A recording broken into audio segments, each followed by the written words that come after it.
Nurse है, विरोध के मूड में है खड़े, क्या बात है बताइए मैडम। आज हम लोग यहाँ पे निदेशक जो रिम्स के निदेशक जो कार्यालय है वहाँ पे आज हम लोग सभी मिले हैं और हमारा एक ही उद्देश्य है कि जो भी जेसीसी के द्वारा वैकेंसी 370 पोस्ट का निकाला गया था, आज हम लोग यहाँ पे जो भी यहाँ पे पहले से कार्यरत है परिचारिकाएं हैं, हम सभी यहाँ पे 3 साल 4 साल से पहले से हम लोग काम कर रहे हैं, तो यहीं से पास आउट भी है हम लोग। बट आज जब वैकेंसी निकाला गया उसमें हमें कहीं भी प्राथमिकता नहीं दिया गया। इसके लिए हम लोग पूर्व भी बहुत सारा हम लोग लेटर दिए, स्वास्थ्य मंत्री जी को दिए, फिर से यहाँ के निदेशक को भी दिए, लेकिन आज तक यहाँ का कोई भी पत्र का कोई जवाब नहीं दिया हमें। और आज वही हम लोग उम्मीद से करते आ रहे थे काम। यहाँ पे जो भी कोविड का काम, जो भी कोविड जैसे महा बीमारी आई, उसमें हमें ये बोल के काम कराया गया कि आप यहाँ अभी काम करो और आपको आगे जो भी स्थायी नियुक्ति होगी उनमें आपको प्राथमिकता दिया जाएगा। आप डायरेक्टर से मिले आज जाके? हम लोग बहुत बार प्रयास किए, बस ये डायरेक्टर है कि कभी हमसे मिलना ही नहीं चाहते, किसी से फेस नहीं करना चाहते, सीधे से बोलते हैं प्रशासनिक से मिलो।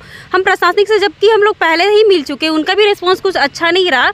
हमेशा हम लोगों का मतलब झूठ बोल के ऐसे ये हम नहीं लिए हैं एग्ज़ाम, जेसीसी कंडक्ट कराया। भाई आप इंस्टीट्यूट वाले हैं, जेसीसी कंडक्ट किया तो आपसे तो बिना पूछे कुछ किए नहीं होंगे। वो कंडक्टिंग बॉडी है, तो वो सिर्फ एग्जाम लेने का काम है। नियमावली तो आपका होना चाहिए। जो बहाली हुई है, जितनी लड़कियों को बहाली हुई रही है नर्स लोगों की, सब बाहर से है क्या?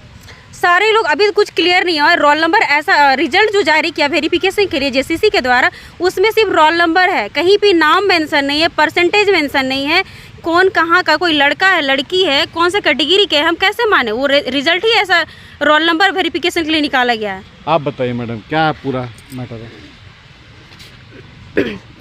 जो भी मतलब यहाँ पे जो वैकेंसी आई है, काम कर रहे पहले बताइए।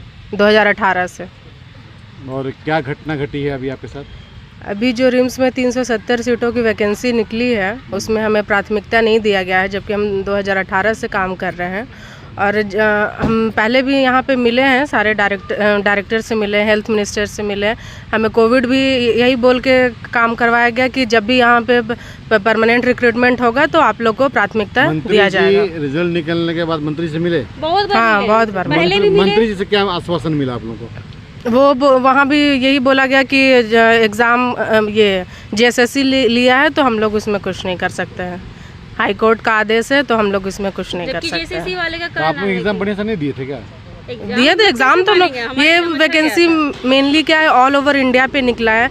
जैसे दूसरे स्टेट्स, जैसे बिहार गवर्नमेंट है, राजस्थान गवर्नमेंट है, जितने भी अदर स्टेट हैं वो वैकेंसी निकालते हैं तो अपने स्टेट रजिस्ट्रेशन काउंसिल से रजिस्टर्ड को प्राथमिकता देते हैं। मतलब हम लोग जैसे यहाँ दूसरे स्टेट के, मतलब दूसरे स्टेट में प्रावधान है प्राथमिकता देने का, लेकिन आपके स्टेट हाँ में जैसे दूसरे स्टेट में है कि आपका स्टेट रजिस्ट्रेशन काउंसिल से अगर रजिस्ट्रेशन है तभी आप फॉर्म फिलअप करने के लिए एलिजिबल हो, लेकिन झारखंड में ये चीज़ नहीं। Jharkhand all over India nursing. किसी नेता से जाके मिले हैं आज आप लोग? जी, किनसे मिले? श्री बाबूलाल मरांडी जी से मिले हैं। सीएम के पास भी गए थे बट वो नहीं मिल पाए। हम लोग वहाँ पे आवेदन दिए हैं, वो उनका जब रिस्पांस आएगा कि हम 2-3 दिन के बाद उनसे फिर मिलने की बात हुई है। बाबूलाल जी क्या बोले?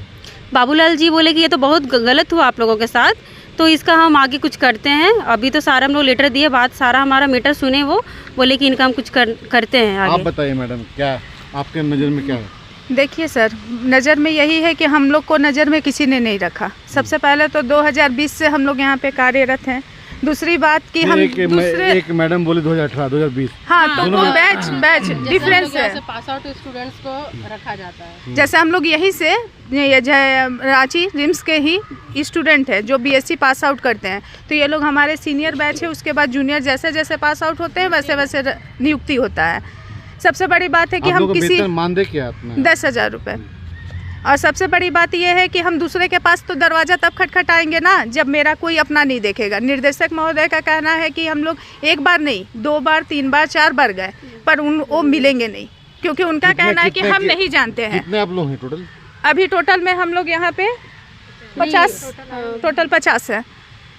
और हम लोग अपॉइंटमेंट कभी लीजिए कभी कुछ करिए, इससे अच्छा तो निर्देशक महोदय का कहना है कि अपॉइंटमेंट लीजिए, हम कुछ नहीं कर सकते। जेएसएससी कंडक्ट कराए, जेएसएससी के पास जाते हैं तो वो कहते हैं कि रिम्स कंडक्ट कराए। हम लोग 2 दिन पहले समरीलाल जी के पास भी गए थे, तो जब बात हुआ नियमावली का कि किस नियमावली के बेसिस पे आप लोग को रखा गया है या क्या कंडक्ट हुआ एग्ज़ाम, तो वो बोले, हम जब पूछे ये बात को कि सर हम लोग के बारे में कोई बताया था कि नहीं जीबी गवर्नमेंट मीटिंग में, तो डायरेक्ट बोले कि नहीं आप लोग के बारे में कुछ नहीं रखा गया, ये गलत हुआ आप लोग के साथ। कोरोना काल में जिनके हाथ पकड़ के हजारों लाखों मरीज स्वस्थ घर गए, आज वो नर्स अनाथ हो चुके हैं। डायरेक्टर, मंत्री, सेक्रेटरी, कोई सुनने वाला इनका नहीं है। सरकार से दरख्वास्त रहेगी कि इनके बातों को सुने, मांग जायज़ है और देखा जाए। कैमरामैन सुरभि के साथ Joy Banerjee, news state Jharkhand.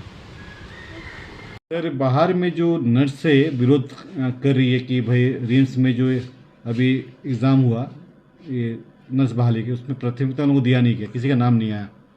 नहीं, विरोध कर रही हैं या हड़ताल पे हैं, इसकी कोई लिखित या मौखिक सूचना उन लोगों के द्वारा नहीं दी गई है, इसलिए उसके बारे में जानकारी नहीं है हमें।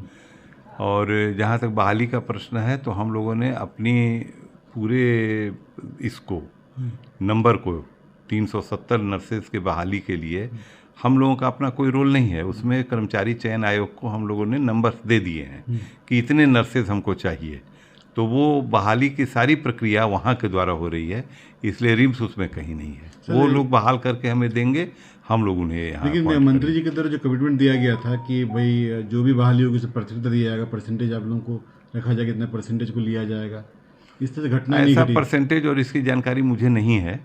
रेगुलर डायरेक्टर अभी नहीं है, हो सकता है कि उनके पास। मेरा नाम डॉक्टर विवेक कश्यप है, मैं डीन हूँ और अभी प्रभार में हूँ निदेशक के। नियमित निदेशक के आने पर ही इसके बारे में आपको विशेष धन्यवाद।